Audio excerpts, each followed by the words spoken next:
Everyone, আমি আজকে তোমাদের সাথে শেয়ার করব চিলি চিকেন, যেটা আমি খুব ইজি ওয়েতে বানাই। তো চলো শুরু করা যাক। প্রথমে আমি চিকেনটা ম্যারিনেট করে নেবো। আদা রসুন বাটা, কাশ্মীরি রেড চিলি পাউডার, গোলমরিচ গুঁড়ো, একটা ডিম, কর্নফ্লাওয়ার, ময়দা এবং নুন দিয়ে দেবো। এরপরে ভালো করে ম্যারিনেট করে আমি 2 ঘন্টা থেকে 3 ঘন্টা মতো রেখেছি। তারপরে আমি হালকা ব্রাউন করে আমি ভেজে নেব।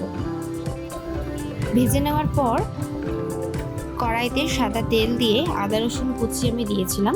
এরপরে পেঁয়াজ, ক্যাপসিকাম কুচি আমি দিয়ে হালকা নেড়ে সয়া সস, টমেটো সস এবং রেড চিলি সস আমি দিয়ে ভালো করে নেড়ে দিয়েছিলাম। এরপর আমি ফ্রাই করা চিকেনগুলো দিয়ে একটু নেড়ে জল দিয়ে দিয়েছিলাম।